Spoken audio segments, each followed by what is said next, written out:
This is me, fighting against my evil twin brother Hans in 19th century Victorian era England in an ultimate tournament of life and death. But how did I get myself in this situation? Well, let me explain. The thing you just saw there is a fully functional fighting game featuring myself as the main character, which I managed to set up in Unity in under just 2 hours using no code whatsoever. And in this video, I want to show you exactly how I did it, so you too can build your ultimate dream fighting game, and most importantly, turn yourself into a deadly video game character. So let's get into it.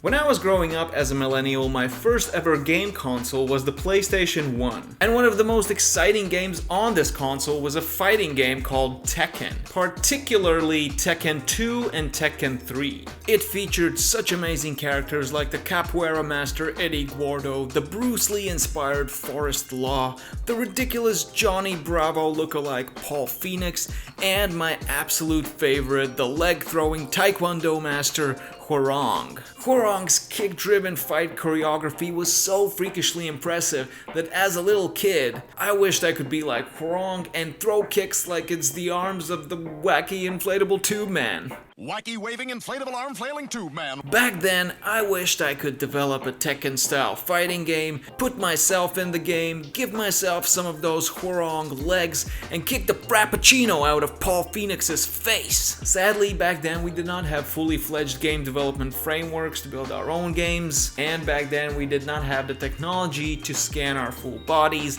and turn ourselves into fully 3D characters, but now we do. So when I was planning this project, my initial idea was to code the entire fighting game from scratch, as I do with all my projects. But ever since my last project, the This Is Fine game, go check it out if you haven't. Ever since that last project, I have become a bit exhausted of coding. So for this project, I thought I might switch things around and not do any coding at all. Because I found out that there is this great asset on the Unity asset store called the Universal Fighting Engine, which basically has everything a fighting game would ever need. Combat systems, combos, UI stuff, levels, characters, you name it. And at the time of developing this project, it was listed on the store for just $20, so for me that seemed like a pretty good price to pay to bring my childhood dream game to life. Anyways, that's one part of the problem. The other part was to figure out how the heck am I gonna turn myself into a video game character. Luckily, there are so many 3D scanning apps and software solutions available nowadays, it has become so ridiculously simple to digitize yourself. If you want to do this for free, you could probably use something like Polycam, which uses a LiDAR scanner to take a 360 scan of yourself, but then you would probably need a phone with a LiDAR sensor, and you would probably need to decrease the poly count of the final model, because these LiDAR scans can have a very high poly count, which is not very suitable for games. For the sake of convenience and simplicity, I decided to use an app called In3D, which uses a simple two-step scanning process and creates a nice 3D avatar of oneself, which is also fully rigged and ready to be exported in various different 3D file formats. So I tried the app myself. The process was pretty straightforward. First, you have to turn your head in different directions. You just have to make sure that you do this in a well-lit area. After the face scan is complete, you have to place your phone somewhere on an elevated surface so the camera can see your whole body. There's also an AI assistant that helps you get into position if you mess something up. And then you slowly turn around 360 degrees while the app takes several images of you. And that's basically it. And the results are in, folks. Let's see what I look like as a 3D model. Oh man, look at that. It looks absolutely gnarly. Prime PS1 graphics quality for sure. Okay, in 3D, I do have a bone to pick with you. I mean, I know I have a receding hairline and my hair looks weird in general, but did you really have to turn me into a freaking unicorn? Alright, no biggie. We can fix this in post. Most importantly, I have my avatar, And in 3D allow us to export the model in various different formats, compatible with Character Creator, MetaHuman, ARKit, and the one I'm going to be using, FBX with a Mixamo-like body rig. Now that I have my model in FBX, I was able to import it in Blender and fix the little visual bugs and inconsistencies. Most importantly, I was able to remove my unicorn horn, as well as correct the hair texture on the back of my head. For some reason, the only area that in 3D does not render very well is the back of your head, even in their demo model. So if you're using it for your own projects, this will likely be something you want to fix in post. So after a bit of tweaking, my handsome 3D avatar was finally ready. So I was thinking it would be a cool idea to make a fighting game where I actually fight against myself. So I was thinking like maybe I could build myself an evil twin brother, and then I would be fighting against my evil twin brother. Yeah, I think that might be a funny concept. Let's go with that. Let's do this. I guess we need a name for my evil twin brother. What is an evil sounding name? I'm thinking Hans. Prepare to meet my evil twin brother Hans. I was living my life just normally until I met Hans, my evil twin brother. Yeah, that's a very cool sounding villainy name. I like that. Hans, yes. Okay, for my evil twin brother, I was thinking it would be cool if he was wearing sunglasses, you know? It might make him look more badass. For my good guy character, I'm not gonna do any modification. I think it's good on its own. I mean, it's me unfiltered, you know, it's the way I am. For my evil character though, you need some kind of a spice to it, you know. Okay, so I was able to find the famous Deal With It sunglasses on Sketchfab. So let's see if we can add those. Oh man, yes. This is some serious gangster attitude going on here.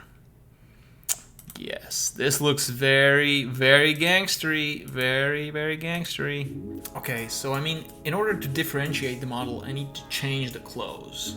So I was searching for like a simple jacket, and all of the clothing items have pretty high poly counts. I was trying to find something that wouldn't be too detailed, and I managed to find this nice looking jacket. I suppose I can use this one. I mean, the poly count is quite decent. Yeah, I mean, if your character has like a very high poly count, it becomes very detailed and it might slow your game down. So I'm trying to avoid that at all costs.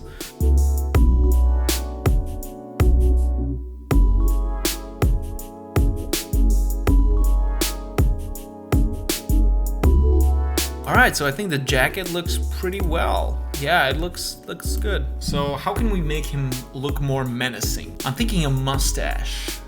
Yeah, a mustache. A sinister mustache. Okay, so I found this mustache model on Sketchfab. It's like those typical cartoony mustaches. Oh my god. Oh my god, I'm loving the look. I'm actually wondering if we need the glasses anymore. I mean, the mustache is menacing enough on its own, you know? It's, oh yeah, it looks so good. Oh, okay, you know what? I have such a cool idea. I mean, what if I turn my evil twin into like this over-the-top, cartoony, sinister villain? You know, like one of those villains from the early 50s cartoons, like Popeye. Okay, so he's probably gonna need a monocle and a top hat. Like those two in combination, that's like that's the ultimate package. That's the ultimate villain package. All right, let's go. Let's search for monocle. Okay, we have a monocle. Let's go for top hat. Okay, there's also a top hat. Okay, so let's apply those.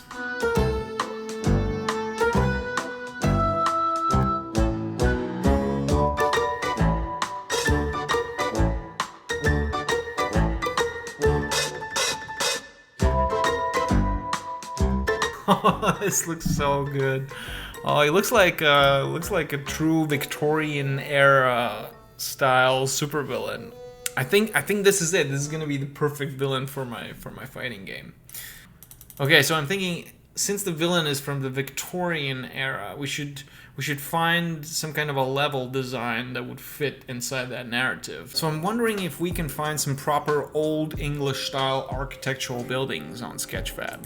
Oh my lord, look at this gorgeous model. Oh my god, it's absolutely wonderful. Wow.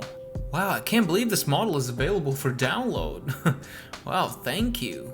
Oh, I think the author is French. Aurélien Martel. Aurélien, ton modèle est absolument incroyable. Oh yes, this model is perfect. Yeah, this is gonna be a good basis for the level that I'm going to design. Okay, so we have both the fighter models and the level model ready to go. So now it's just time to put everything together in Unity. So let's do that now.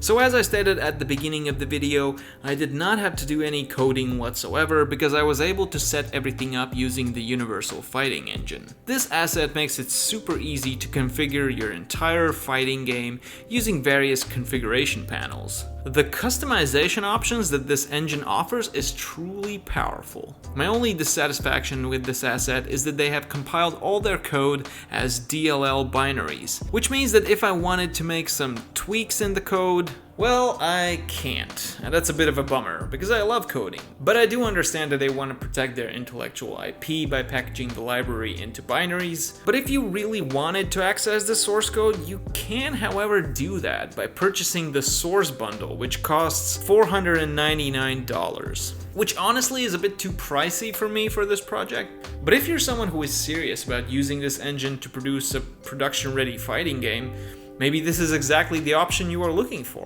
So I'm not gonna go super deep into detail how I set up the entire game using this asset, because the Universal Fighting Engine team has already published a well-documented tutorial series on how to use this asset, so go check that out if you want to dive deeper in the weeds of it all. But here's a quick rundown of the steps it took to set up my Evil Twin fighting game. First, I took the beautiful Victorian era street model and moved some buildings around to create a scene that would be more suitable for a fighting level. I then imported the model in Unity and added a nice cloudy skybox and some point lights next to the lanterns to create a gritty, cinematic, dark, moody environment. And by the way, if you want to get these gorgeous skyboxes, they are available for free at the Unity Asset Store. Next, I imported my two character models, and by the way, the Universal Fighting Engine makes it really easy to use characters that already have a Mixamo rig attached to it. Next, I had to set up all their character traits and fighting behaviors. Honestly, there are so many elements you can configure for your character. You can change their action moveset, define their intro animations, and even alter their physics behavior. There's a lot you can tweak here, and that is great, but my only critique would be the fact that there are a lot of configurable properties that do not update at runtime when you're testing the game. So you're kind of forced to go back and forth, changing the params, running the game again, and seeing how it plays out. This just makes the whole process a little bit slow. But overall, the customizability of this asset is awesome. I was even able to create some silly title screens and other UI elements to truly give my game a somewhat unique look. Okay, so maybe let's record some fighting sounds. We might need those. Okay, so maybe for the intro of the character, we can go for something very over the top. Okay, so since our villain is like this Victorian era English dude, right? We should go for some kind of very pompous English accent, right? So, okay, let's try something. Let's see what we got. You will die, my friend. You will most certainly die, my friend. You will undoubtedly most certainly die, my friend. My friend, it is time to die. My fellow friend, you will certainly, utmost certainly die today. I kind of sound like Prince Charles almost. No, wait. King Charles. He's king now.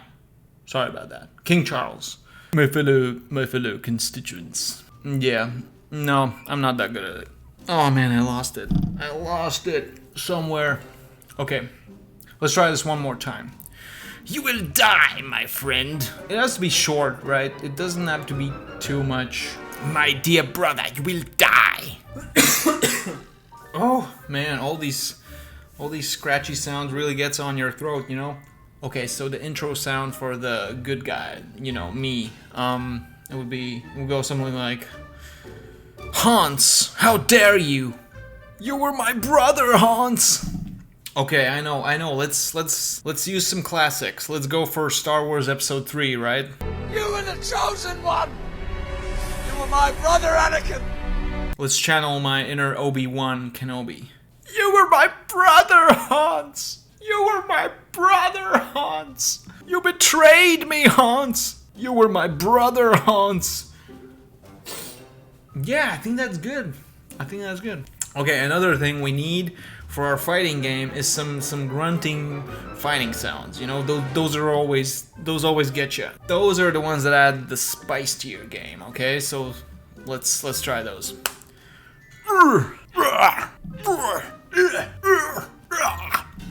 I mean, I can do this all day, you know?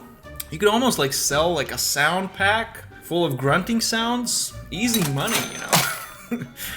Okay, I think that's a wrap. I think we have everything.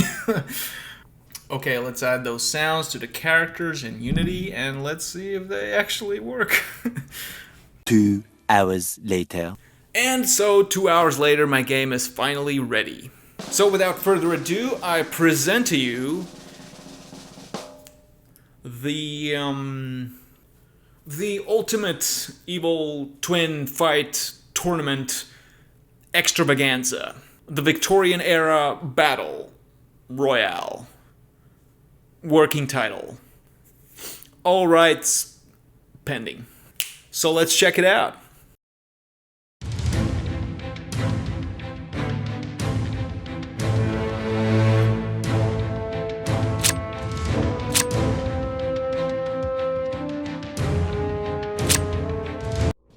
My brother, Hans!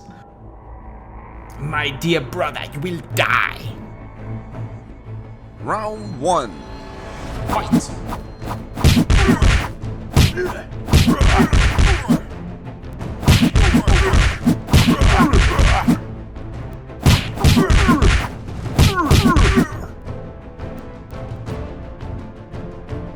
Round 2.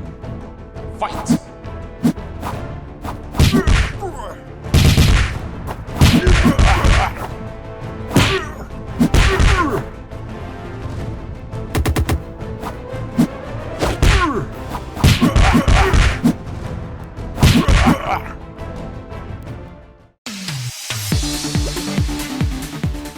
And there you have it, folks, a little 2-hour fighting game demo made with Unity using the Universal Fighting Engine and in 3D. Go check them out, play around with these assets if you wanna. I had so much fun putting together this little project, although I didn't do any coding this time. But I hope you had fun watching it. Let me tell you, although this is just a silly exercise, but such an asset as the Universal Fighting Engine can be such a powerful tool if you want to put together a fast demo, maybe as a proof of concept of some sorts that you can then use to pitch to potential game publishers. And the best part of these tools, you don't even need to know how to code to get your vision off the ground. So if you're a game developer or maybe a game designer who has an incredible idea in their mind, but maybe you struggle a bit on the execution side, leverage these tools. I think they can be so powerful if used wisely. So remember, folks, keep being creative, keep making games, keep making art, keep doing what you really love. Thank you all for watching. You folks are the best. If you want to see more silly videos like these, make sure to give a thumbs up to this one. If you really want to support my creative endeavors, you can always buy me a coffee at buymeacoffee.com/AndrusGorax. But most importantly, subscribe to this channel so you don't miss out on future fun videos like these. I wish you all a fantastic, truly fantastic rest of your day, and I will see you next time.